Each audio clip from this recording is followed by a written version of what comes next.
Hola. Bonjour. Ni hao. Moi. Guten Tag. Or in Swiss German, hoi. You can't say two. That's taken out of sync. Privet. Look, for the process of being correct here, I'm just saying if I was saying Guten Tag in German, then I thought I'd say it in Swiss German as well. Well, there you go. Well, Anyway. Whatever way you say it. Everybody, welcome to the Normal Not Normal podcast with myself, James Phelps. Slam dunk, are you ready to make me?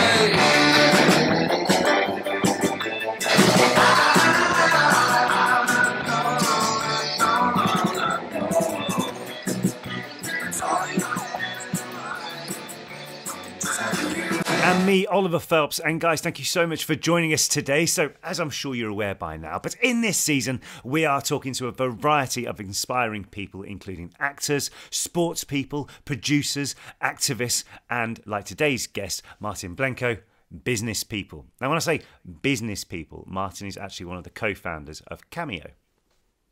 Yeah, so we've been keen to get Martin onto the podcast for quite a while because he has an amazing story. His journey to success hasn't always been smooth. He's met quite a few challenges and obstacles along the way, and we think many of you will be very inspired by his story. Exactly. And as I say, so Martin is one of the co-founders of Cameo, which is a hugely successful business. It actually just had a valuation of like £1 billion.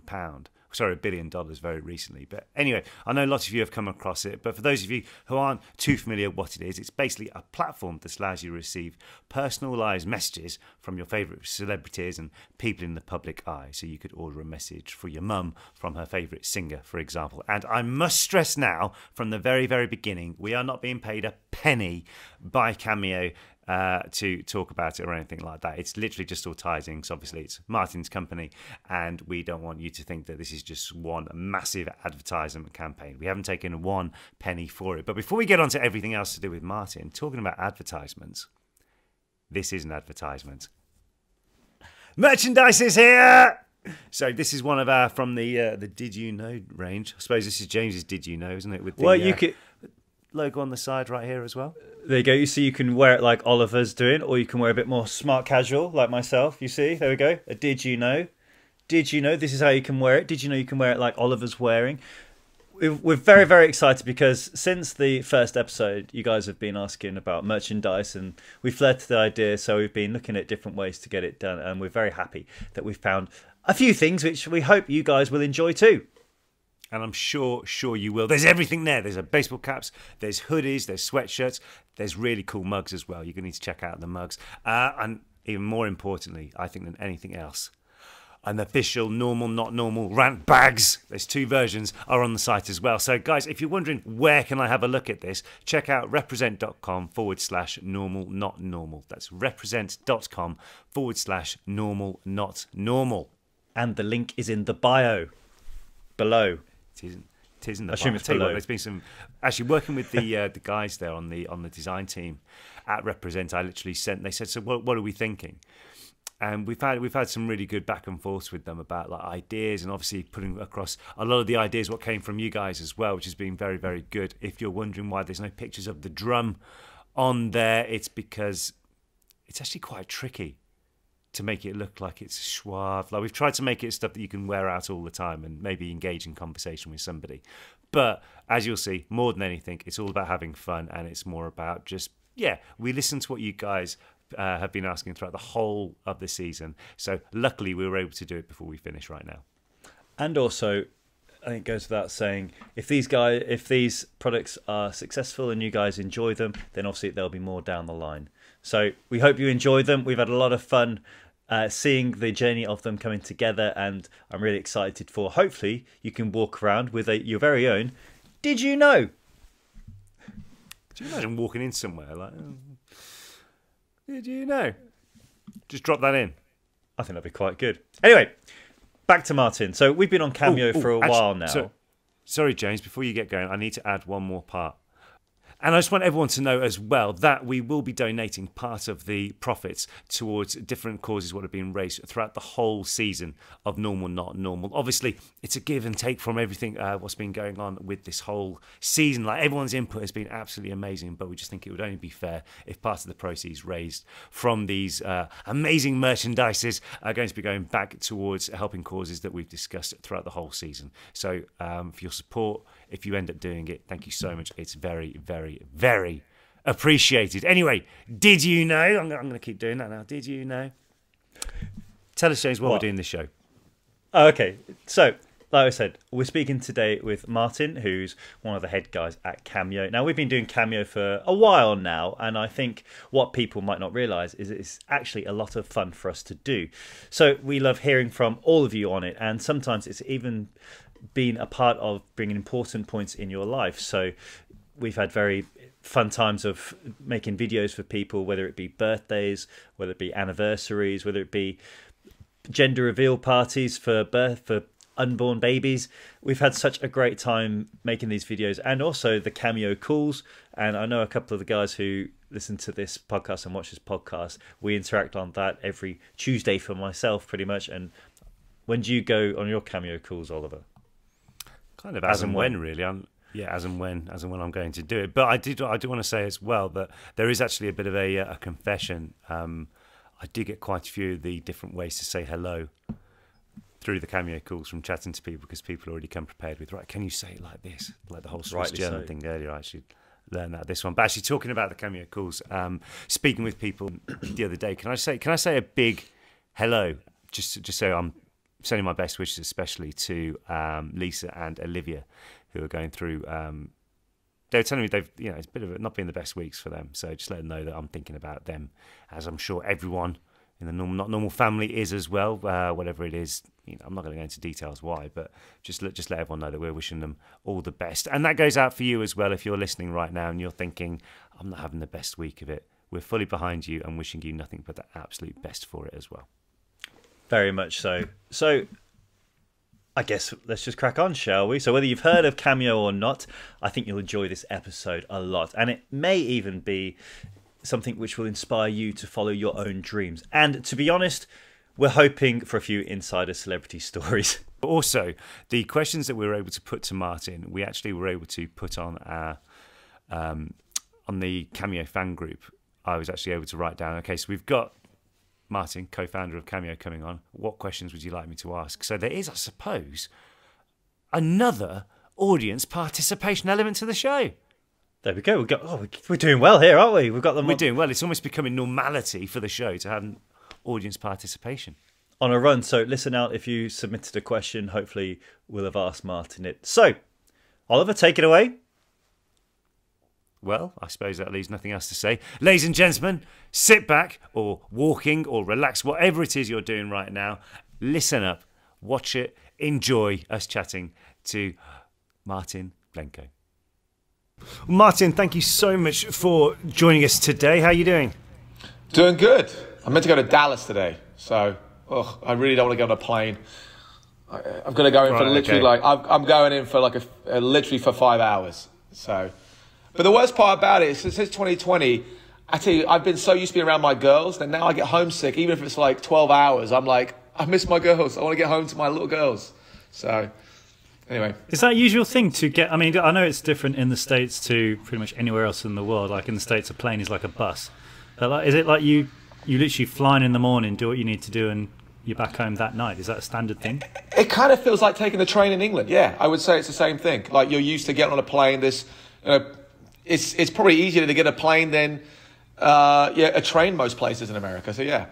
Yeah. No, good. Well, we'll start at the beginning, Martin. So first of all, we'd like to start with the question: what would you say was a normal day for you growing up? So say, for example, like a normal Sunday, for example. Normal Sunday. The first thing comes to my mind is playing football in the back garden with my brother and my dad, just playing sports. That's pretty much it as a kid. Is that what the question was, Ollie? My answer's right? Pretty much, yeah. I mean, you can be a bit more elaborate if you want. Like, as in, what you guys did as a, what you guys did as a grown up type thing. Like, what would be, would it be? Obviously, you go to school, come home, do whatever. But obviously, like getting into sports, getting into other activities or anything like that. Anything but doing schoolwork. So if I was, playing video games or playing sports, that was pretty much it. Having friends over, going to friends' houses, going down the park. I think very basic, usual, pretty much similar to you guys. I mean, we're both from England, so that was it. Nice. And so, obviously, sports and everything like that. Was something you wanted to go into in the future? Like, what was your dreams for the future when you were a kid? Oh yeah, definitely to be a top sportsman. Oh yeah, I think as a kid, I also did the commercials in my room. I did all that stuff. I was a very good runner. At 13, I won like South of England. It was quite a cool little story actually, because I came onto the scene. I remember I had a race at Tunbridge, and I was really nervous because I always won. But my thing is always like not being great, not being good, not being just. And so I remember going to this race, and everyone thought I was going to win, and I was like really nervous. We pulled over at a petrol station. I think it was Q8. I bought a bunch of donuts. And I ate a bunch of donuts because I was like, if I lose, I can blame that I ate a bunch of donuts and I wasn't taking it seriously. But the reality is my heart was out my mouth. I was terrified. I turned up at Tunbridge and I must have been 13, 14. I beat all the 18-year-olds. And I broke the record and without blocks.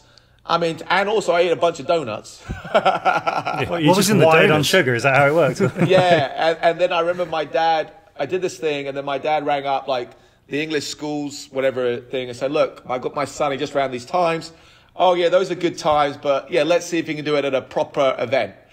So then, like, it was South of England, at Watford, so where you filmed Harry Potter, in 2000, and I was there for the 100 meters. Again, I wanted to bail, I wanted to quit, I wanted to run away. I was so scared, heart out my mouth. I'm seeing all these kids and I'm like, just terrified, And I remember actually sitting in the stands, I was behind somebody and they were going through the roster of people. And it was like Martin Blencowe, like, never heard of him. They were going through the names, oh, this guy's good, he won like this guy's good, he won this, never heard. Anyway, I went. And I was like, Dad, I really don't want to do it. But I invited some friends to come over. Like when you're feeling cocky with your friends, I said, why don't you come up and watch me? And they were on their way. And my dad's like, look, son, you invited people. They're coming. Can't let them down. I'm like, oh, yeah, but I can fake an injury, Dad. I can fake an injury. My dad actually made a bet with me. He said, son, I'll give you $1,000 if you win. £1,000, sorry. I've been in America too long. £1,000 if you win. But, like, I really had to stick with the friends. Like, the money wasn't really, like, I was so nervous. Anyway, I won it. I won the South of England.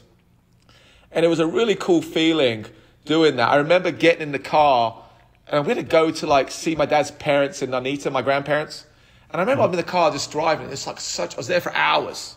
And I'm thinking, I'm faster than everybody I just drove past. And I felt like such a cool feeling. Yeah, and then it was like, you do something. Then I went to English schools. I came second at England schools. I ran 22.4. I have the Sussex record. And I actually was sick. I was actually ill. I ate some bad food. So I did that on a stomach bug. Do you know what the crazy thing is? I never ran a 200 meters ever again in my life in a race. So I have the Sussex. Why? So not normal. This podcast is. I'm not normal. Unfortunately, I'm sick in the head. Unfortunately, and when I was 14, so then all of a sudden it was like, okay, I know that I can be probably one of the fastest in the world at this, and not only that, I want to be Michael Jordan. I want to be the greatest. So what's the clock? What's the time? 15. I was kind of like next. Basically, I just basically destroyed my body. I was taking steroids at 16. I was so scared to lose. I was just a head case, and I never ran 200 meters ever again. And in fact, I've got all these, I've had my disc replaced in my back for a guy that no one knows who was ever a runner, And I used to get up. Where did the? Sorry, I was going to say, where did like the steroids thing come from? Was that like recommended, or was that just something what you did to yourself to like a next step on the ladder? Confidence was low. Confidence is low. I'm in the gym working out, and I was a very strong teenager. And I remember like a buddy of mine was taking them, and I was just like, I was at rock bottom mentally. Like I really was, and I just felt like I needed some placebo. I needed something, and instead all it did was make me sick. You know what I mean? Because like you're young and it's like doesn't really work. And the problem is like you're the demons you have up here are being not adequate, not being great, it's a killer. And I think there's so much pressure. Like even today, when you look at social media, you're looking at what people, what they have, or what they're promoting, or just kind of it's tough. You just feel like you've got to be perfect. But I did that before social media. I just was in my head like, I want to be the greatest. I want to be the greatest. And it's a gift and a curse, because it will push you, it will drive you, but it will hurt you. Is it one of those where you're never fulfilled then, because you personally don't believe that you are the best? Does that make sense? Like you could be the best person in, like you say, south of England, but you're still thinking, well, do you know what I mean? Like, am I? Or... I've always been that way. Like even with the success of Cameo, I don't even go like, oh, okay, And if you go back 2 years ago, well, not 2 years ago now, because April 2018, I was in my brother's kitchen, like crying, like what have I done wrong with my life? And now the company is basically a unicorn, and I go, yeah, and I don't let things. I don't know why. I wish I could enjoy it a little bit more and celebrate, but it's just more. Keep pushing on, keep driving, keep, like for even our relationship, guys. It's like, you guys. I want everyone like, no, I think the world of you guys. I think Ollie and James are the most fantastic people I've met. I just think keep going. Yeah, I mean, you got to think of. I've signed up about 5,000 talent, right, onto the platform, and I love you guys. I just think you're just awesome people. I joked around. I put this on. No one saw this earlier, but I put on this Slytherin top. But we nearly ended the interview there. I'm a Gryffindor because of you boys. And what was my point? I just locked myself because I took the Well, I was going to say, Martin, is that where, like, because I certainly had a thing, it's not as bad now, but it is still there a little bit, where I think the worst word, certainly at the time, the worst word in the world was content. To me, that word was the most, it might as well be give up, but then over time I've come to realise that, okay, in some things content is a good thing. And is that something where you're not at in terms of like, professionally especially, it's like, okay, what's next? You know what? I'm always scared, unfortunately. That's just what it is. Like, even with the running, I was scared. Heart out my mouth, scared. Go back a few years ago, not even that, when my kids were born September 8th, 2013. I remember that. When you have kids, it's because of prosperity. You're excited. You can provide for a family. So I was like, okay, cool. I feel like I'm doing good. And if I get my wife pregnant, we've been together since we were 16, exciting, great. And then she has twins. And then all the business that I was going to do did this. So I was like, basically the business dropped. Somebody listening, they can't see my finger going down. The business just died on me. So I all of a sudden like trying to be the best provider I can be for my kids. And I wasn't in that situation. And then go back to 2018, I was scared. And that fear doesn't leave you. I don't give it. I don't care if you've got $1 billion in your bank account. I don't have $1 billion in my bank account. But that fear doesn't leave you. I wish it did. But for me, what I want, honestly, like my ultimate goal is to be calm and happy. That's it. To be like, to go to sleep at night and not worry about anything, and wake up every morning excited to be with my kids, hang out with my children, take them to school. That's it. I don't need to be that guy in the nightclub or on a jet. I don't need that. I want to travel and have some great memories with my kids. And, going back to my point is like, want to do more. Like, I see how amazing you guys are, and I think a lot of people, we're doing a travel show together. And I'm so excited about that. Yeah, yeah, and I think it goes back to that thing where it's quite interesting when hearing you talk like that, because it's like we've spoken a lot, especially over the last year or so, about a whole range of things, not really about anything to do with Cameo, just pretty much everything in between the here or there. But in terms of, like you said, about like obviously your business ventures that you were involved with earlier, which did a bit of a nosedive. Can you tell us about like the other career paths that you did before Cameo? Well, I was going to ask what made you go to the States from the UK? So America, well, one, it's going to start off with Arnold Schwarzenegger. America's the land of opportunities, like, so in my I thought he was in the room then. I know, it's so good. It's so, I impersonate Arnold Schwarzenegger on Cameo and sell that. No, that was my dream. It's like every time as a kid I looked at stuff, I'm sure, we have the same childhood, similar-ish. You look up and it's like Michael Jordan is in America. Arnold Schwarzenegger is in America. Muhammad Ali is in America. And I feel like all these great men are from, or go to America. So I think if you want to make a name for yourself, you go to America. That's where you become great. So then you've got to find your talent. My talent was I was a good sprinter. So I thought, let me go out to America and let me make a name for myself and let me do that. So I went out to USC. I actually was like, I lost my confidence so badly that I actually I tried American football, USC football. So I did USC football. That didn't work out.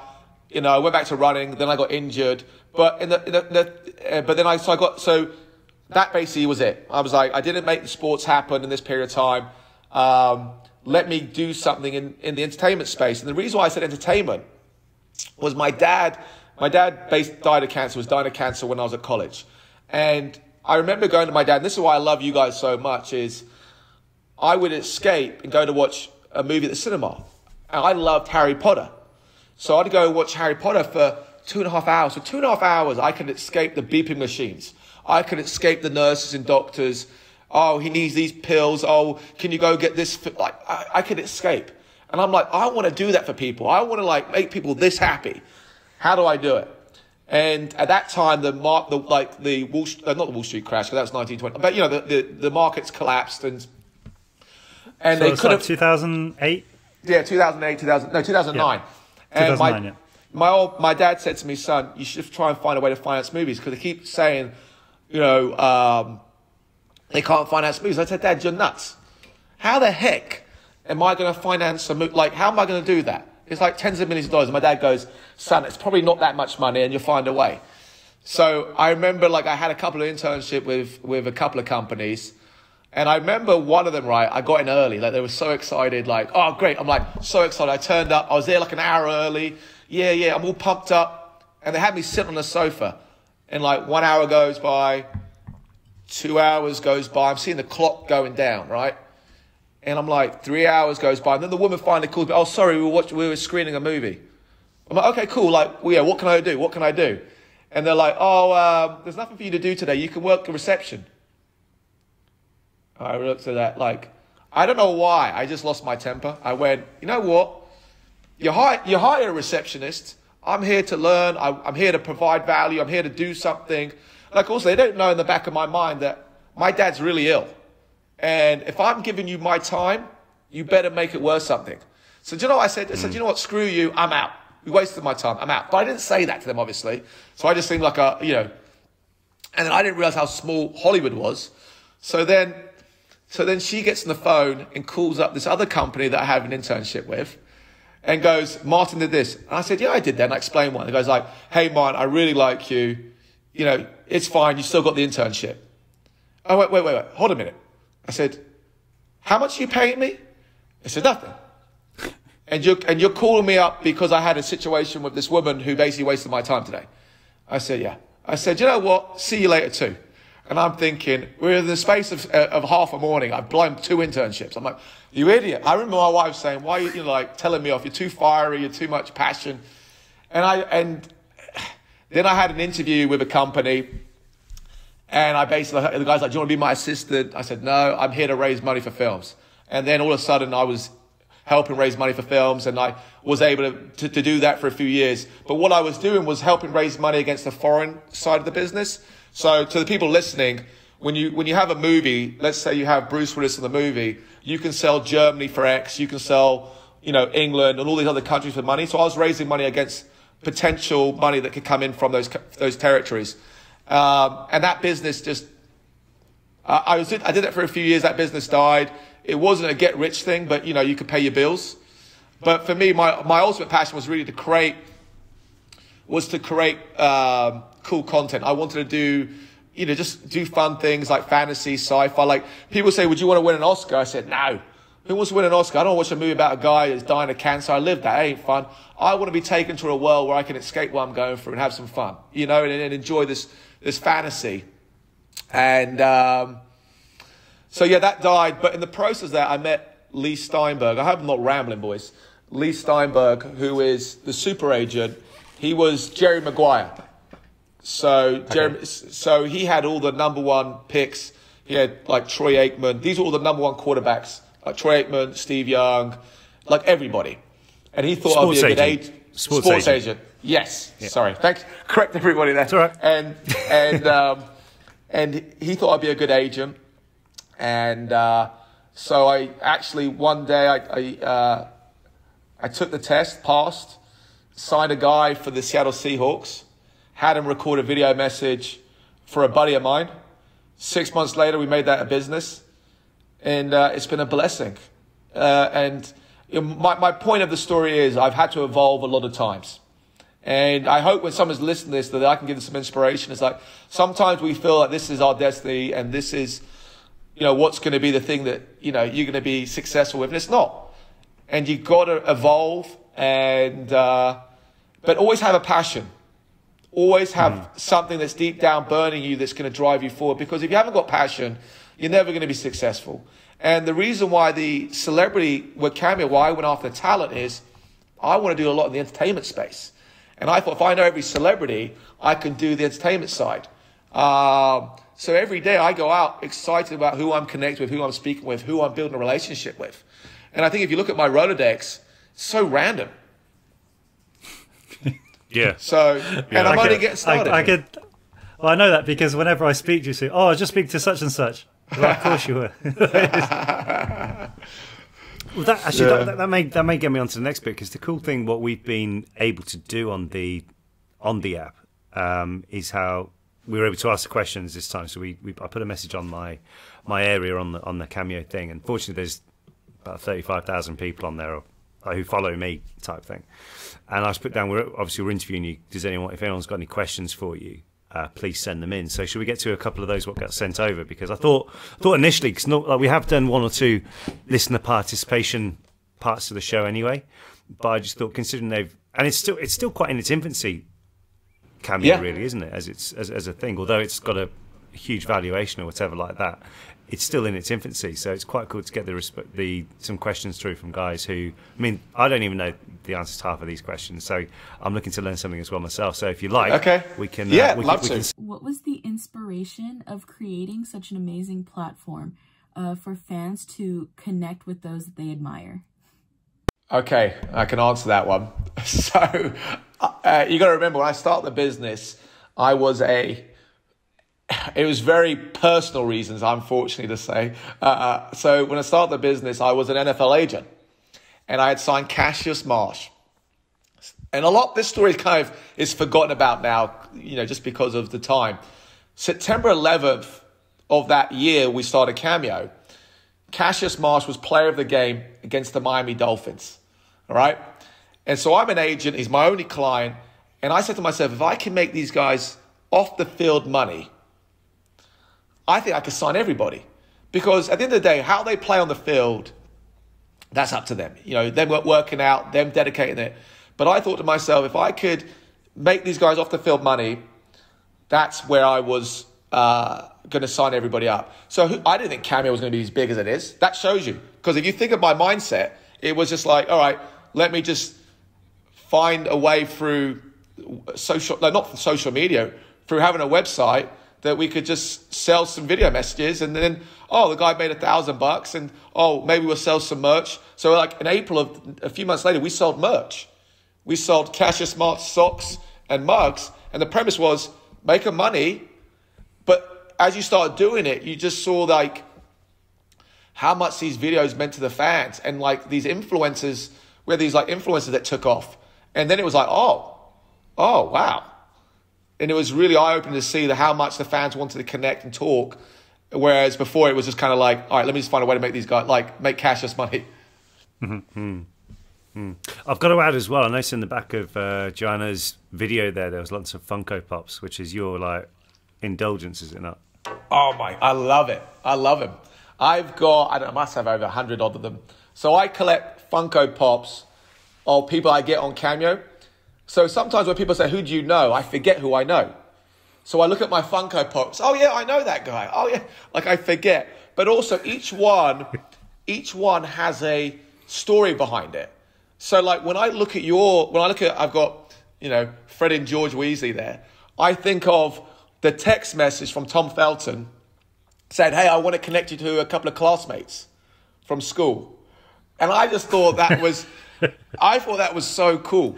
I'm like, because the little nerd in me came out, and I'm like, wait, did they actually go to school together? In my head, I had to like correct myself for a second. Which I've got to, I mean, that's how we found out about it, to be honest with you. So we were I remember it clearly, we were in Florida, James and I, at Universal Orlando. And I think we were going to a restaurant or going to play golf or something like that. And Tom was in the car as well. And he was explaining it to us. And I think there was, even at the time, there was still a trepidation in our heads about going on the platform. Not really because of what it was, but more in, I suppose, a pride thing of, am I going to get booked? Does anyone really want a video? So do you come across that as well as a thing of people saying, you know, do I need, is it going to be, I suppose it comes into an ego point of view, doesn't it, after a while? Because you don't want to have that, oh, okay, I'm there and no one's saying it, asking for anything. No, I had that with, I mean, this is for the English audience. So James Buckley, this is probably England and Australia. So James Buckley, who's Jay Cartwright from The In-Betweeners, as Ollie and James, he's great, right? His character, he's every meme in England, like, you know, coronavirus. He's every schoolboy. He's every high school kid in England. Yeah, and when coronavirus came out, he goes, completed it, mate. You know, all those memes out. He's just that guy. He came to my house a year ago, and he's like, I don't think anybody wants a video from me. Okay? Now pause. He's done about 12,000 videos. Yeah. So it's like, but the thing is that is, I think what a lot of people don't understand about talent is the anxiety that comes with ever doing something. I think people don't really understand that. The average person, I didn't understand it, you know, because it's like you guys are always being perceived by what you like on an audition, for example, James, you're too tall, you're too short, you're too fat, you're too thin, you're too muscular, you're too good looking, you're too ugly, all on the same day. So you become mental about how someone's perceiving you. So now you're doing a service where you're charging somebody for something. It's that layer, it's a new layer of anxiety as well. Like, how am I being perceived? How you're overthinking it. I mean, that's a lot of my day is seeing guys overthink everything. But then again, it's tough to walk a day in your shoes. I guess so. I think, although, I mean, we've spoken about this before, a lot of it is you just want to treat people as you would want to be treated. Like, you'd want an engaging video from somebody back. In fact, you know, I mean, I've had cameos on from other talent for friends and everything, and it's great to see. It's, to be honest, it was only after doing that I got it. I really got it because I could see the reaction from people I knew about that. Do you know what I mean? So, yeah. So the next one is from Sana. And this is more about the business side of things. Hi Oliver, James, and Martin. I hope you're doing well and staying safe. My name's Sana. I'm currently studying marketing and finance on an entertainment management track, about to graduate in 2 months. Having had experiences in the industry, I know it's challenging to get started. So Martin, I was wondering if during the process of creating Cameo, you came across any road bumps or any failures and what you ended up learning from them. Thank you and have a good one. Yeah. Roadblocks, failures. Well, I'll tell you this much. I've sent out about 1 million messages in 4 years, and I've signed about 5,000 people. That means I fail a lot. That's just basically what it is. I did not have any Rolodex. Well, no, when we started the business, I was in Chicago, and I remember I was on the whiteboard. I don't know if Devin was there. So there's 3 founders, Stephen, Devin, and I, right? And I remember, I think Devin might not be in the room this time. So Stephen and I I was writing all the people I knew that could help out with maybe get us talent. And Zero came through. So imagine I'm getting on the phone. No. And I think that's the reality of it. You're going to get so many no's, but you just every day have got to get up and say, I want to do this. I'm going to find a way. And you're going to find a way. So like originally, my first goal was, all right, let me go directly to like agents and managers. You go on IMDb, you find the agent and manager, you like send them an email. No. My client will never do this. No. And I'm like, okay, that's not working. And then I was just getting hold of guys directly. Once I got that guy on directly, I built a relationship. They introduced me to their Rolodex and just kept expanding over the course of 4 years. But I never was afraid to shoot my shot. And what I mean by that is, there's stories about me stopping the car in the middle of the road, getting out and crossing the road just because there was a celebrity on the other side. I don't remember it too much because I've done it so much. But, even like John Lovitz, this actor, he was in the Apple store. I ran into the Apple store and signed him up in the Apple store. If you look at his intro video, it's me in an Apple store signing him up.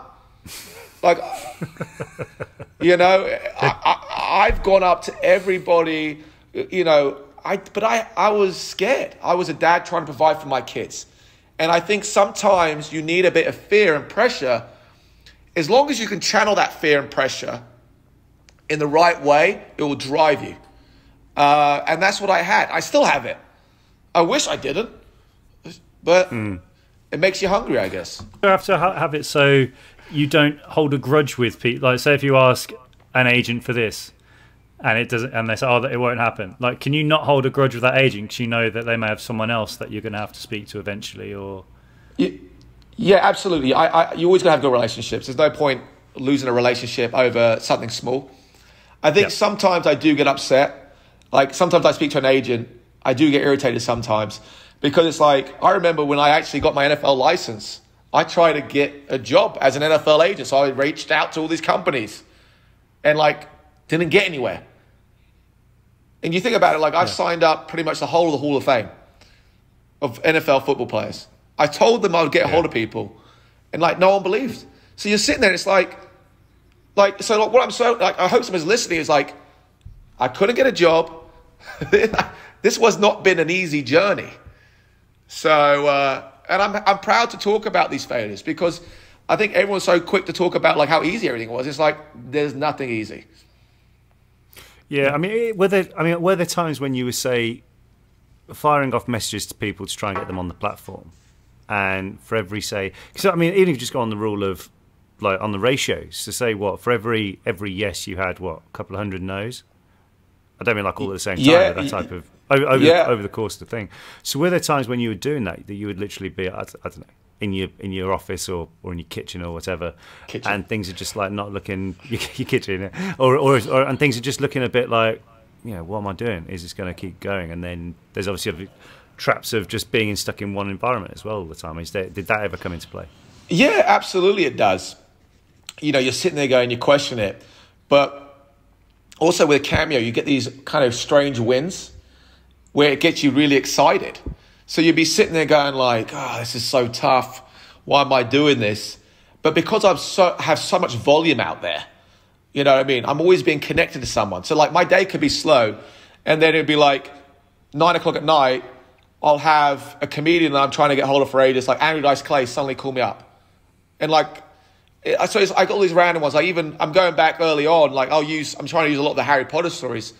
It's I'm always speaking to someone on the phone. And I'm I remember looking at Tom Felton because he was always on social media, lives, he was always on social. I thought that guy doesn't realize, but he's Cameo gold. Not because of Draco, just because of how he interacts with people. And I wanted to get hold of him. And I really thought he'd be a great one. I'm on the phone to a guy called Greg Sipes. I think you might know Greg. He's a voice actor. He's Beast Boy from Teen Titans. He's loads of stuff.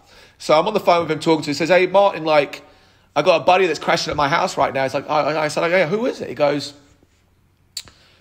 Tom Felton. I'm I know that name. And I'm sitting there, I don't know. Then he does the old Draco Malfoy. And then Tom called me the next day and got on. That got me so excited. And then I see the fan reactions. And so there was things that always fueled me. So yeah, a lot of the time I'm thinking, does this work? Does anybody want to do it? No one cares. Even to this day, there's a lot of people that aren't on, and I just don't understand why. It's actually the fact that you haven't given it a try is shocking. It's shocking to me. But then again, I'm not a talent. But yes, there's a lot of times I felt, no, it doesn't work. But there was a few wins that always kept me going and kept my heart pounding. It got me excited. Yeah. Well, so going on that, have your relationships with family and friends changed over the years, especially like the short years that Cameo has been around and got very, very successful? Yes, it has. It's a little upsetting. I never really believed in this, right? Like when you're successful, sometimes I'm going to use an American word, haters, whatever you want to call it. Like I really didn't believe in that. Like I felt like if you're good to people, nice to people, like people are just going to be happy for your success. But nope. People that know you, everyone's. It's weird. It's just like people feel that they're entitled to your success, which is not the case. They weren't sitting there, on a Saturday, miserable, sitting there just drinking alcohol just to kind of get through all the messages to try and hopefully get one hit, because it's tedious. It's tedious. It's sitting there like, who's going to respond? It really is. And so that was really upsetting to me. So like now I'm very guarded by I'm a very open book, so it's very hard for me to be like, but now I know that can't tell this. You don't say if someone asks is how's business going, you're like, yeah, it's going good. Best not to tell anyone too much details. Like I want to get some advice right now for some friends and family. I don't know who to ask. I don't know who to ask. And it's kind of sad in a way. Yeah. And can you not ring up and say, so I've got a friend who needs this question answering? Do you know, it's tough. It really is sad. But, the thing is you learn, right? And that's why it's better to be guarded and not tell people too much. Something bad's going on, don't say. Something good's going on, just don't say anything. But I'm that guy, like, when my wife was pregnant, the second she peed on the stick, my wife's pregnant. That's who I am, right? So now I'm like, I've got a boy. He's 8 years old. Like, you know what I mean? Like, well, I've got a girl. I've got two girls. They're 7 years old. I didn't mean like people. We're gonna have to edit that. Yeah, I don't mean like that. But it's just like, my wife's like, who's this 8-year-old? No, but I'm an excitable guy. And I want everyone to win. I want everyone to be successful. I want everyone to be happy. And so but now in this world, you got to be careful. So for me, when I'm talking to somebody, I just want to be an inspiration to them of hearing about how tough it has been. And hopefully someone can get some inspiration that will drive them. And, life is difficult. Even with the success you have, you still get it wrong. Mm-hmm. You make a couple of bad investments. Maybe I get divorced. I'm worried about my kids, what they're going to do. I'm worried about my grandkids now. So I haven't got grandkids. But I'm like, in my head, I'm always overthinking. Planning ahead. I'm always overthinking. Yep. That's all. Well, we've got the next video is from Maya, and it's quite interesting actually. I'm really excited to hear how you answer this one. Hi, I had a few questions for Martin. First, I was wondering, how does he get celebrities to go on Cameo? Second, I was wondering, how often does he contact a celebrity to ask about doing cameos and they say no? And also, I saw that he does cameos himself and says that he will get a celebrity to make a cameo in that cameo. And I was wondering how he gets celebrities to do that. Thank you. Well, the final one, how I get guys to do cameo in my cameo. By the way, I'm only $1. So, and I try to, I just feel like nobody really wants to hear from me. So how can I give them a little like fun and excitement? And I look at my kids, they're always opening up these little toys. I don't know what they're getting, but the excitement of, so I try to I'm always with a celebrity. I'm always with somebody. So for example, on Sunday, I was with John Lovitz. I've mentioned John a lot recently. And we did a cameo for a girl. She was going through a tough time. And she said it nearly made her cry. She gave me 5 stars. And I was like, yeah, the 5 stars. But I think I've had Cedric the Entertainer, Russell Peters, Tom Felton. I think, Ollie, you might be in one actually in Rhode Island. But that's when I was free. Yeah, probably were. Yeah. So I'm always with somebody. And if I'm with them, as long as I don't forget, I try to do it. But I also, when I'm doing it, I try to look for messages for someone that really needs it. If that makes sense. Like because I'm $1, so I'll be like quack like a duck for $1. I'm like, oh geez. I have done it. I'm not going to lie to you, but the thing that annoys me. Now you've said that, you're going to be inundated. No, but it annoys me because I quack like a duck and I didn't get a 5-star review. It's so annoying. Like I actually did it. I actually did it. But when I do it, I'll be like, I'll try and find a message that I feel like really needs it, and then I'll be like, okay, that's a fun one, or that person really needs it. And then I'll grab someone with me. How many? Like I said, I sent 1 million messages and signed up 5,000 people. There is I think with celebrity, there is a fine line between hassle and hustle. People don't mind hustle, so they don't mind you keep chasing up and following. But when you cross that line of hassling them, game over. And the problem is you're dealing with personalities. There's not one size fits all. Some guys are like, thank you so much for staying on top of me. And then one person might be like, you text them once, and then 6 months later you hit them up again. Because they said no to you 6 months ago, then you hit them up again 6 months later, and they're like, I told you no. And like, never reach out to me again. I'm like, okay, a bit harsh, but right. It's like, you can't get it right. You just, but you at the same time, I get upset when that happens because I like relationships. I'm big about relationships, but at the end of the day, you've got to have a short memory and just forget about it and move on. Because they don't know you, and if they knew you, they wouldn't think that way. So you can't let these things stick with you. What was our other questions, Ollie and James? I think I missed. I think we covered them in the answers before that is about how you get talent on and when people say no. Yeah. But also with the ones for $1, it's like they can see that this message is important to that person they're doing it for, and it's going to make their day. So they get excited about doing it. And also with Cameo, it's so easy to do. They just pop in and that's it. Well, this actually, your answer there actually tees up to the next video that came in from Paulina. Oliver, James, and Martin. My name is Paulina, and first of all, I would like to say that I think Cameo is such an amazing app because sometimes receiving a message from a person that you admire can totally change your life.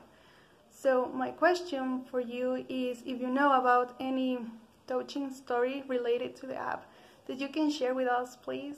Thanks for answering and have a nice day. Yes, I do, Paulina. I have this is actually like when I think about the stories that really motivate me and drive me. It's this one. It's happened.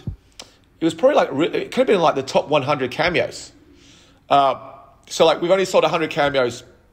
My younger brother is like a medical genius. His name's Monty. He's a real smart kid. He was up in Vancouver doing a lecture, and he's in the pub, and he ran into some English guys. So they start talking, having a conversation, and he goes, talking about their family. What do your brothers do? He goes, my brother, he used to do the movie stuff, and now he's got an app. And he goes, what's the app called? He's like, you won't heard of it. It's called Book Cameo. We couldn't afford Cameo at the time, so it was Book Cameo. He goes, I bought one. You know how the English, if people are listening, the English are like very, pardon my French, take the piss. That's all right? Take the piss. I've said it 4 times now. Yeah. And that's just the English way.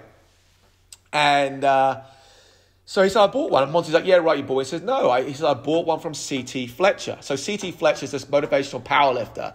He was one of the first guys he was the first guy I got on that was successful. So think about that. So we've been doing this thing for 10 months. This is another thing about failing. 10 months I signed up like Nigel de Jong, Kevin Prince Boateng, Maro Itojo, some great names. They didn't really care about doing it. So I had nobody that was winning. Nobody was making any money. Like they were getting booked, they just weren't doing them. And C.T. Fletcher was the first guy that took off. So that's kind of cool. So this kid was from Southampton, England, and was considering quitting acting because wasn't really making any money off it. Wanted to look after his mum, and thought like he probably needed to get a real job. So he messaged C.T. Fletcher saying, "Look, I'm thinking about quitting acting. Can you please give me some advice?" And then I can't repeat what he's going to say because I know your audience might be young, but he goes, basically for 2 minutes bombards him about why he shouldn't quit. Really goes at him. The kid watched it every day for like a few months. He landed the lead role in The Chilling Adventures of Sabrina. His name is Chance Perdomo. So if you go on Instagram, you type in Chance Perdomo, he's got like 1 point something million followers. So when I knew about this, I asked my younger brother, because my younger brother was friends with him, I got him on Cameo, because I thought, well, when the show comes out, you should be on Cameo. And I had him do a video message back to C.T. Fletcher. And in the video, he says, you changed my life. He said, I can look after my mum. I'm in this new TV show. And that was it. That was like, oh my, that's what this is about. Somebody like to create moments that inspire, right? Mm-hmm. Like, it was just so magical. Yeah, which is so. I think that's the type of thing as well. Because I remember when we were talking with Tom about. I remember talking to Tom about it, and at the same time, it was like, yeah, you know, do we? Again, that thing of okay, it's all right. Because let's face it, there is a financial benefit for doing it anyway, but also you want more than that. And I think when we started seeing the odd video that came back of someone watching it, or it's someone's birthday and they get a video, or something like, as you say, telling someone to get their ass in gear, that is quite a powerful thing. I think even on the talent point of view, to see that sort of thing, and especially in this last 12 months or whatever, where we haven't been able to have that one-on-one fan interaction, or interaction with people in general, has been quite an important, or has been a nice side point to it. Oh yeah, I mean, in this world that everyone's so disconnected, we connect you to your favorite person. So it's really awesome. And, especially with the Cameo calls that you've seen recently, I'm sure a lot of the listeners here have seen you guys do the Cameo calls. It's just a great way just to connect and just have that interaction. I love it, man. That's the stuff that motivates me. It's seeing how much it means to somebody. So when I actually see someone, I think, how much this is going to make someone's day? How much this is going to help someone? That's how I think, first of all. But that's what it's about. Well, do you remember when you asked me to do the Cameo calls for the first time? Yes. And you can tell them what I said. What I said to start with was essentially, no, I don't think it's for me. It's and then I did it. And then, do you remember what I said? I called you after. Do you remember what I said? Well, I know you love it, but you were wrong. You thought this is amazing. This is so much easier. Yeah, I mean, but it's like that's just what it is. It was right? like it was something about speaking to people all over the world and having a great interaction with people for that 1 minute. You're having a good connection with people, but it's just like hearing what people are going through, like where they're in the world. That just blew my mind. One time you speak to someone from Hawaii, the next time you speak to someone from Saudi Arabia, then you speak to someone from Scotland. Like, it's literally all over the world. And I think I couldn't get over how good it felt after, just like how everyone was so positive and happy. Well, you were so pumped up, you went again. Yeah, I know. I think the funny thing with that type of interaction with people as well is that you can almost build relationships to a point with certain people who you speak to at a certain, like, say if you speak to them again like a couple of weeks later or whatever. There's I won't use names, but there's there's a group of girls who do the COVID test at a prison in and they're all and we were doing a live chat. We were doing like the calls thing. And I said, "Oh, you guys are working hard then?" And they was like, "They're not going anywhere. They'll be fine." But then catching up with them a couple of weeks later about it, there's someone else who was at a birthday party, and just hearing that side of it. So it's and yeah, as James said, totally different parts of the world, but it's actually been quite good to hear speaking to people on that regard, on their input on the podcast. So people saying to me, why doesn't James like your drum? I don't have an answer to that, No, but I love the stories of you guys. Sorry to interrupt, but like how people would jump out of a midterm or a final exam so they could talk to you. I'm like, that is awesome. But it's just, that's the fun part about this. We make so many people happy, and I genuinely believe that's why I've been blessed. Why it's because we make people happy, and it's really fun to do that every day. It is really good fun. And we've got one more video for you from Aitha. Okay, this is actually out of the topic, but I will ask it anyway. So, do you like Harry Potter? And yeah, are you a fan of Harry Potter? I'm a huge Harry Potter fan. I absolutely love it. But I think the problem is I hate it now because I know you guys. So I'm like, when I see it, I'm like, oh, that's James and Ollie. Ruined like, it for you, yeah. Damn it. Back to the books. Yeah. Well, I know. I got to read the books, yeah. No, I love all that world and fantasy. You know, I love I live in Los Angeles, so you have Universal Studios here, so you have the Hogwarts. I love the magic of that. I just think it's amazing. Like, as I went to you, when my dad was dying, you know, that was my escape. That was so powerful.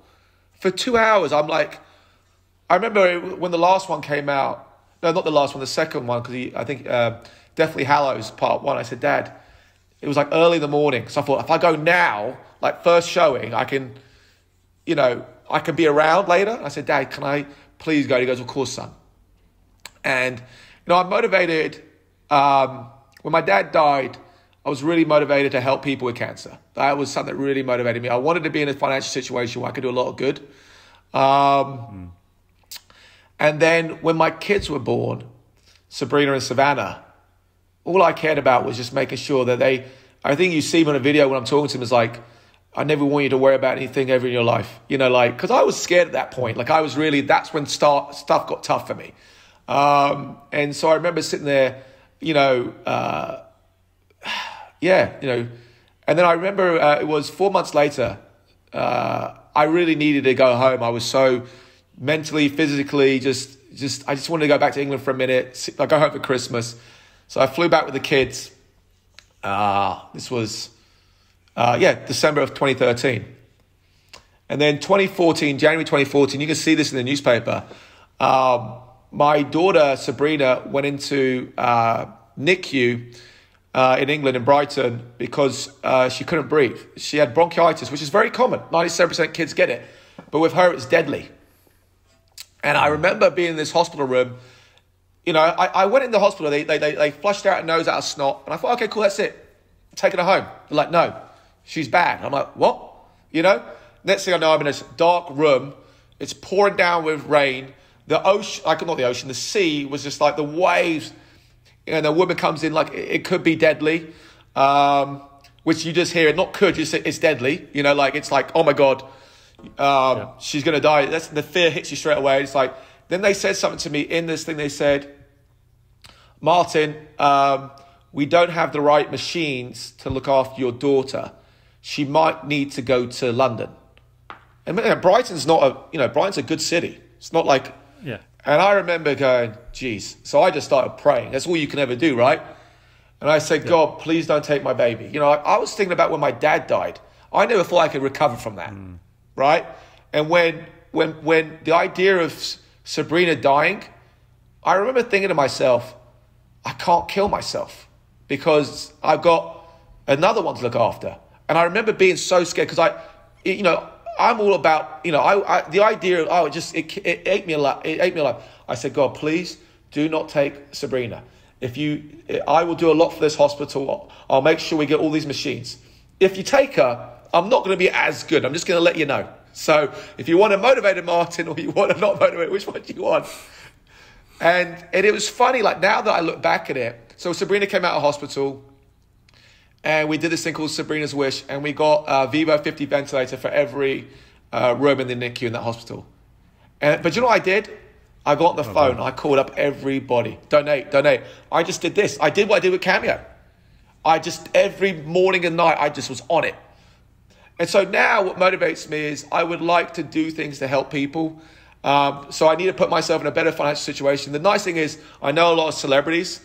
And the reason why I was able to get headwind with it was I went to the creator of Baywatch. I said, we were doing a TV show together. And I said, can you put in one of the episodes, dedicate like, hey, to the Royal Alexander in Brighton, thank you for saving the life of Sabrina Blencowe. Hey, put it in one of the episodes. It went into the Evening Argus. It was on ITV News. So we were able to bring out some traction, so the power of celebrity and the power of celebrity influence. So I really want to do something good and help people. And I just want to look after my babies. Right, yeah. Amazing. Really, and again, really well done congratulations on getting all that supplies for the hospital in Brighton. And it's like breathing machines. A great legacy to have as well. Yeah, amazing. So talking about your your daughter and your family. Since you live in Los Angeles now, how different is their upbringing to your upbringing? Oh yeah, this is it's different because I grew up in Brighton, so the school I went to was a mile away. Really, it was in a house. It was in a house. It was a small. Everybody knew everybody. So it was really family friendly. Just you did your homework, you played sports. It was great. And then recently, my kids got accepted to a school over here, and I was worried it was like an entertainment school. And as I started reading more about it, it was the parents in the entertainment industry, and I want my kids to be kids. I don't want them to go through that yet. I mean, you know what it's like. You grew up as kids on a biggest franchise of all time. So the school that we decided to send them is smaller. It feels more of that family thing. But what I like about America, you are so spoiled with entertainment, especially in Los Angeles. They got Disneyland down the road. They got Universal Studios. They got the beach. They got skiing. I mean, everything is here. So that's different. But we do, in the holidays, we do bring the kids back to England because all their cousins are England. I married my high school sweetheart. Lucinda and I, we've been together since we were 16. And so, we go to see the castles. We do, see the history of England. In fact, it's tough because when you look at your childhood, it is England. I don't know over here. So it's a little bit scary for me as well of is this the right thing for my kids? Is this ultimately, I just want my kids to be happy and work hard and be motivated. And, I do miss England. In fact, in 2019, when I actually met you, Ollie, for the first time, I flew back to England to expand the business into Europe. But I went there too soon. But my kids were in school in England and they had the best time ever. I mean, it was kind of cool. The school they were at, they were allowed to wear slippers in class, which I thought was awesome. Oh my God. So they made it feel like home, really family friendly. This podcast is about the world and the word normal. So seeing as you've connected with some absolutely massive names over the years, do you think that celebrities have or can have a normal life, or is normality for them just whatever they perceive it at that moment? I think we all have parts of life that we can be normal with, right? Raising our kids, homework, Christmas, Halloween, holidays, where you can live a normal life, right? But when you've done something that's not normal, you can never be normal because it's impacted too many people and too many people want to show their appreciation. And also people look to you as a role model. So you've actually always got to be on edge. They can never see you down. They can never see you let's say you're having a bad day and you're irritated and you're just irritated. People think that's actually how you are. They don't realize that was a moment of aggravation. They think, he's not. So it's crazy. So there's parts of life you can be normal in. And once you've done something that's not normal, you can never be normal. And it's how you decide to use that platform to do something good with. That is true, isn't it? I suppose if you ever say someone, I met such and such, who was really grumpy. Now your perception is he's permanently in a mood, but like you say, it may have just been he was in a. Everyone gets grumpy at some point during the day, some more than others. Yeah, but but people hold it to you. Yeah, exactly. Yeah, exactly. So if that was your. So I was going to say that is kind of why I get a bit grumpy now. So people, if they see me grumpy out and about, it's like, leave them alone. Yeah, you know why. So so Martin, as we talk about normal and such, what is the most normal thing about you? The most normal thing about me is I just love my family. I just absolutely get so much joy out of that. I think I mentioned earlier, having unfortunately a few relationships that just kind of with this success, things happen, right?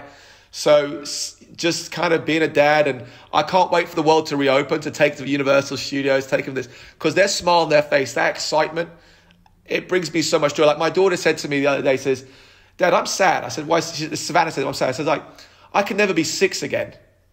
And I'm like, she's 7 now. She's like, I can never be 6 again. I said, don't worry about it. You will be 6 again. He said, what do you mean, Dad? I said, when you have kids and you have a 6-year-old, you get to live like a 6-year-old again because you get to do what's fun for them, what was fun for you as a 6-year-old with them. And she was like, yeah, good point. So to me, I get so much joy out of that. It's the simple things in life. That's it. So what would you say on the flip side of that then is the least normal thing about you? The least normal thing about me is Cameo. Because I think there's probably only a few hundred companies in the world that have done what we've done. When you think about 7 billion people on the planet and how many companies are there, there's only a few hundred. Privately, I mean, it's crazy. But I was a normal guy that started it. I did not have access to James and Oliver. I did not have I built that. I created that. So I hope someone listening. And also it's also the fact that you haven't just rested on obviously when it started, like the ball really started rolling. You didn't just stop there. It was a bit like for example, Manchester City. They've done really well in football, but they're still buying new players and investing in their infrastructure, just like you with an app. I know you're apparently changing it and making it smoother and better.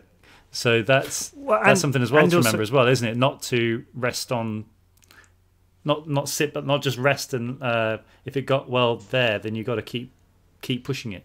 I was going to add as well. Yeah, I was going to add in as well, and also on the back of on more than that as well, with like the entertainment space as well. So I know that you mentioned earlier, like we've been in the process with a travel show and that type of thing. So there's always like next steps, and there's another venture as well that you've spoken to me about before. Something totally different to both. So it is that case of just keep evolving, keep moving forward. I think I can say this, the company's hot, right?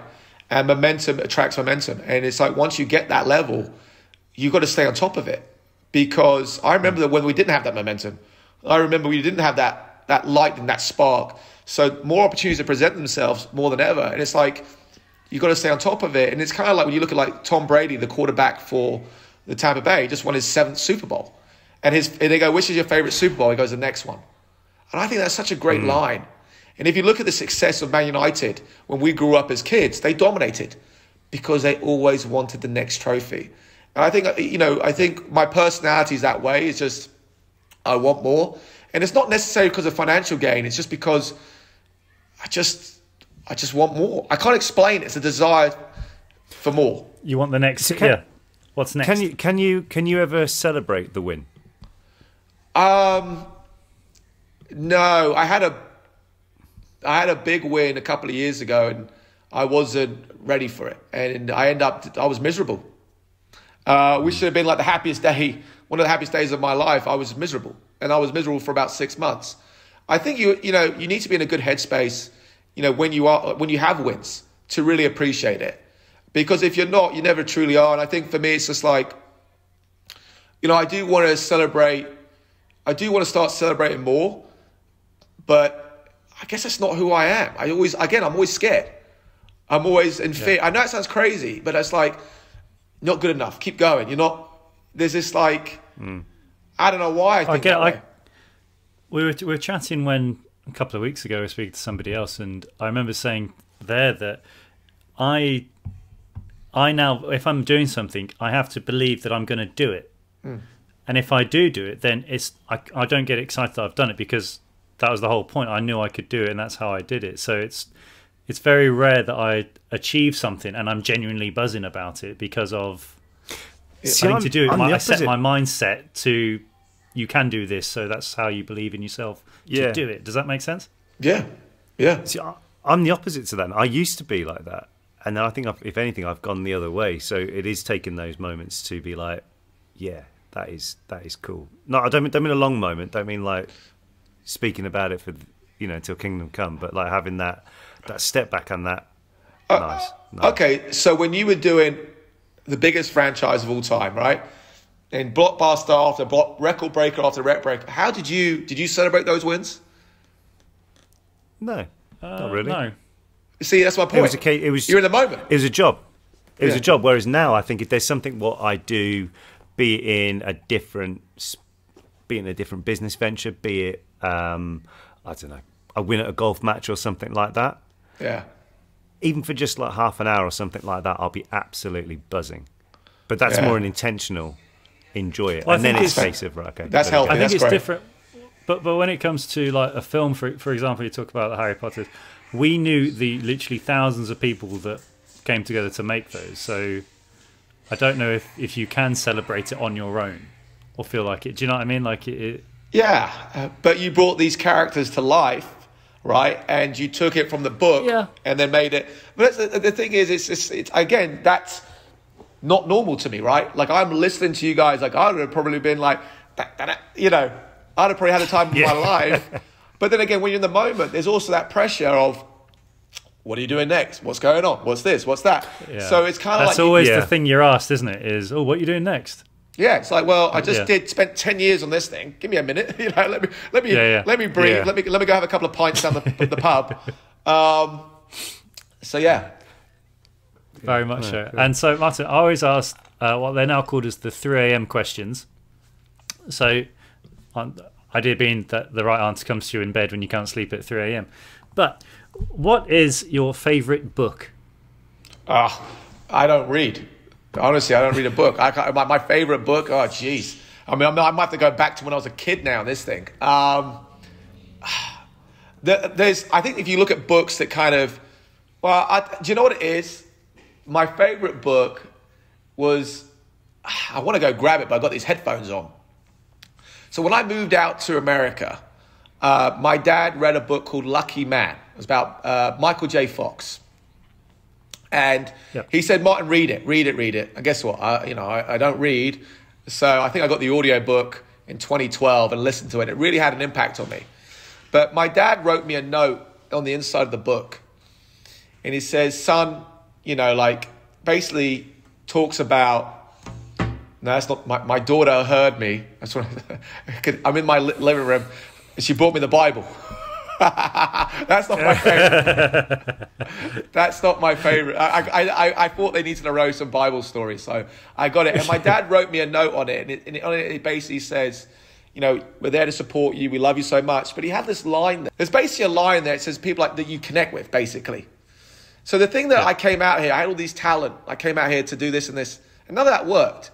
But my dad said your greatest skill is basically connecting with people in the book, on the inside of the book. And that's basically what I do for a living. And it's weird. So I read that book and I see that. So when I'm thinking of books that have a positive thing to me, it's a connection to be moving out here. It's a connection to my dad writing me this amazing note. And I've actually really wanted to meet Michael J. Fox just because of that. But the other books that I would say had an impact on me I was probably about 10 years old. And I started getting into running. This was 96 Olympics. I got into running and it was raining and I wasn't, I was too young. I wasn't really doing well. And it was raining. So I went to a bookshop and in the bookshop, they sold 3 little books. It was on JFK, Martin Luther King, and Gandhi. 3 great leaders, men. And I read those little books. They were little books. I read them all. And I was so fascinated by what Martin Luther King did for civil rights. So those had an impact on me and trying to be a great man and do something great with my life. But again, with that becomes a great pressure. So what is your favorite food? Oh, pizza. Easy. Pepperoni pizza. Leading us into it. Okay, got to ask it because it's become a bit of a thing on here now. Pineapple pizza, yes or no? Which one? Pineapple on a pizza. I was in an Italian restaurant and the guy said, if you go to Italy and you ask them to put pineapple on your pizza, they're going to laugh at you and throw you out. So, no. Yep. Okay. C. You like pineapple on your pizza? Oh, yeah. James does, yeah. Disgusting. Oh, yeah. Absolutely disgusting. Yeah. Absolutely. I actually had I think it was something. Their name was something along the lines of "Angry Italians with Food," was spamming me for a while about it, which was quite fun. What is your favourite song? Favorite song? Do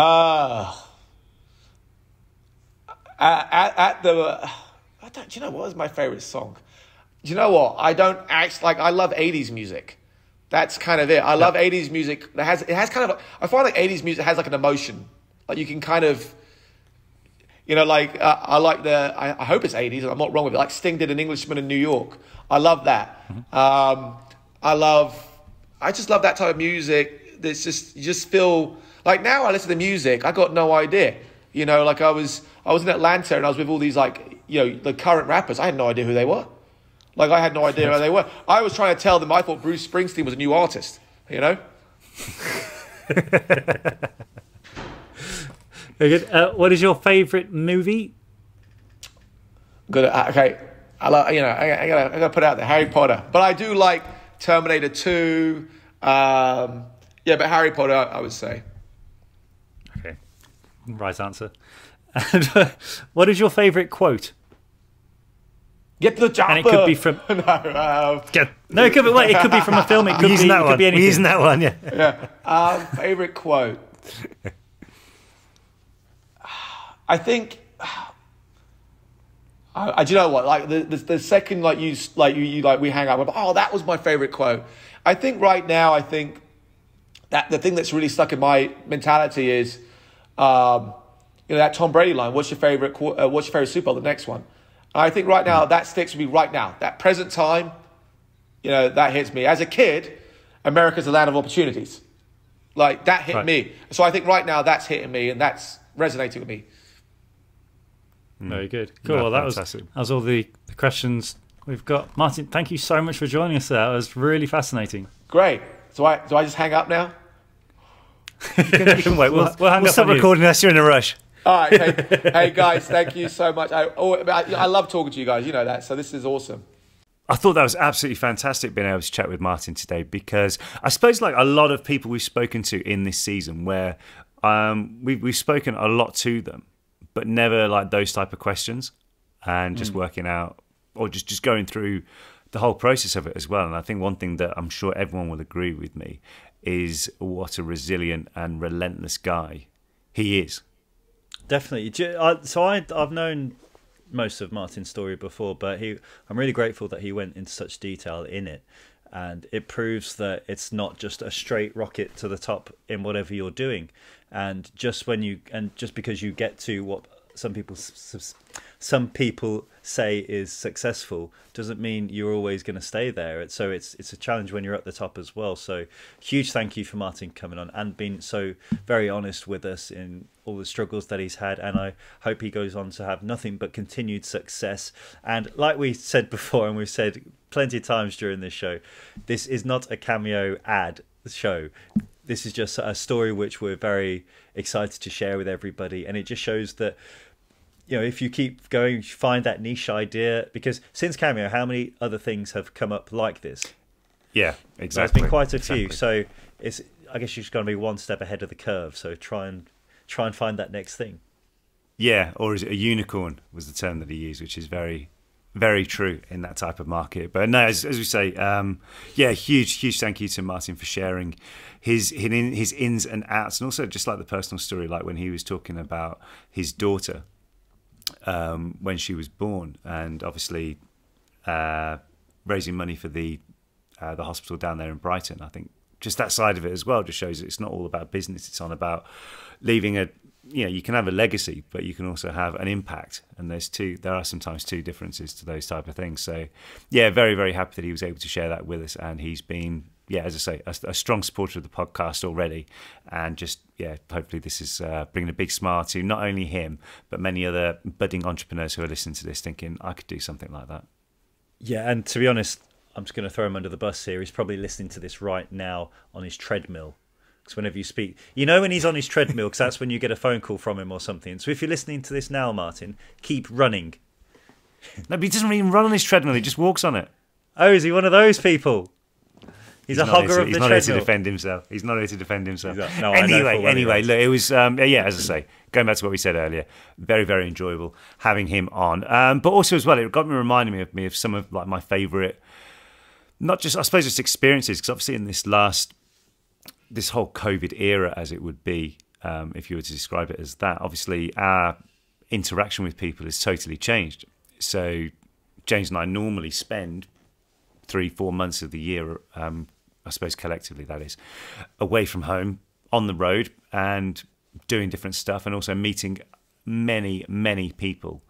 And it's amazing, actually, where not being able to do that, but yet having like the Cameo aspect to it as well, for me has been an amazing way to just still keep, there's obviously like a connection with people, but also just, right, what are you guys up to right now? Where are you? And hearing different stories from people all over the world. Like, it was really cool. There was one teacher asked me to do a video, and it was for a student who she had she moved to the school when she was in like the, I don't know, 4th grade or something like that. And from what he was saying, she had like quite a troubled upbringing, and how he was so proud of her that she's gone all this way. And now, like, they obviously still keep in touch, because he said that he was lucky enough to be able to one of the first people to be able to actually say, look, you're good enough to do this. Like, you're really positive input. And then he was able to just, like, obviously kept in touch with her. Anyway, she was graduating from high school and then going on to college. And he asked me to do a video just saying, yeah, congratulations for all the hard work over the last however many years, this, that, and the other. And doing it, I was actually feeling like, wow, this is so cool. One, that there's a teacher who's shown such an interest in a student for that long, but also that someone has progressed and bettered themselves.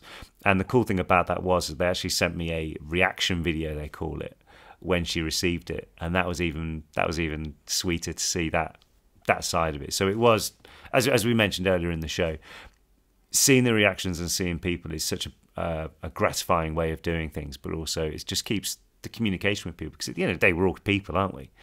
And there could be, you know, there's lots of motivation for doing certain things, but certainly seeing the joy it brings out in people is a real big one. I think as well that the way that everybody seems to interact with each other, especially like, you can only see the community that seems to have grown from the normal not normal. I've learned many people who have become friends through it, and it really is, it's heartwarming to see. So thank you so much for letting us be part of your lives in, obviously, like the cameos and things like that, because that's when we get to see and interact with everybody, but also just seeing everybody that's really likes what Normal Not Normal is all about. So we really hope that you continue to enjoy the show. Which brings me on to a part which I know people enjoy, my Did You Knows. I like doing that. That's how I do it. A good way of doing it. By the way, I love, so on the Nat Tanner video, I put up the song from that was sent in to us, and I do love that. Anyway, did you know? Hang on. There you go. Going back to, so Cameo is an app, so I thought I'd do some Did You Knows about apps and mobile phones. So did you know the most downloaded app of all time is Facebook? And this kind of shows the importance of social media and how everyone seems to need Facebook right now. I don't have Facebook, by the way, so I'm not one of those people. Haha. But the most... What do you mean, haha? Oh, I don't fit that demographic. But that is not the most profitable app of all time. The most profitable app of all time is Clash of Clans by Supercell. Since its launch in 2012, it has raked in over $5 billion. And that is around $1.5 million a day. That's good going, that is, isn't it? That's pretty good going, isn't it? Because it's basically risk, isn't it? Well, yeah, but the thing is that now you may be thinking, well, they can make $1.5 million a day. I'm going to make an app. However, did you know over 60% of apps in Apple's App Store have never been downloaded? That's got to be gutting, isn't it? You think so? And so going back to the Facebook one, over 65% of mobile users spend a majority of their time on social media apps. Which is actually a scary thing about it, really, isn't it? Yeah, but I mean, how easy is it, though, if you're bored, you just scroll and see what's going on Instagram or something like that? Yeah, but you want to be careful, though, when you're doing that, because this is when it gets, okay, we could be going political here, but that's when you get into the whole targeted viewership in terms of, like, what you're being told. Are you being told the truth, or are you being told what you're looking for? Like, I saw something the other day, I'm not going to go political about it, but I was reading it thinking, that is absolute crap. Like that, there is no factual evidence. Well, you just got to be aware of it. You just got to be aware of what you're exactly. Which brings me on. So 65% of mobile users spend the majority of time on social media. So did you know the typical smartphone user unlocks their phone over 80 times a day? And this generates over 2,700 strokes or swipes per day. Wow. Good going. I mean, how do you? It is good going, but I tell you what's quite good to do every so often. I do this, so I am practicing what I preach. Every one day a week, normally a Sunday or Saturday, if I'm out, I will leave my phone at home. And providing I'm not meeting up with anyone or something like that, but if I found that just doing that, it really does help you engage even more with what's going on with the real world. Essentially, living life like it was 20 years ago. So, give it a try. I mean, especially if you're on when we're allowed to travel again. If you're away traveling, slap it to airplane mode, so you can still use your camera, but you're really engaging in everything around you. So you're not then looking at Twitter, Instagram, TikTok, even though I've never seen what TikTok is. God, you're old. God, you're old. I know. I stand by it. I don't care. I think the one thing I do as well is I always leave my phone downstairs when I go to bed, because that obviously I've got an old alarm clock, right? Because I always find that the thing was, say I'd be waking up in the middle of the night, say for whatever reason or whatever, and you hear a noise or something, you wake up. I just found myself looking at my phone. The next thing, I've just waited like an hour and a half looking at absolute rubbish, which I couldn't remember when I woke up. So I thought, right, just take that whole out of the equation. And again, as you say, it makes you kind of just like concentrate on other things like going to bed. Yeah, and how many times I'm trying not to go down a rabbit hole here. We are, aren't we? Yeah, but how many times is it you look at social media and you really think that it's all like that is the world opinion, and it's not. A lot of what you see online, and it's a very known thing anyway, but everything that's on social media, 9 times out of 10, it's like a film, isn't it? There's a set behind it. Behind the set is normally not a lot of things going on, or it's a bit dull, but the actual set in front of the set is very shiny. So it's a lot of what...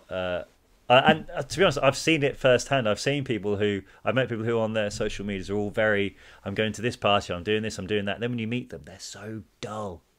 They don't even do anything. They're like, oh, mind you, can you remember, right? All I'm going to say is, you're right, mate, how are you? What do you do? I'm an influencer. Oh, yeah. No, mate, you're a wanker. But it's true. Like, I mean, who does that? Who does that? I'm an influencer. Who are you influencing with that? That doesn't mean a thing.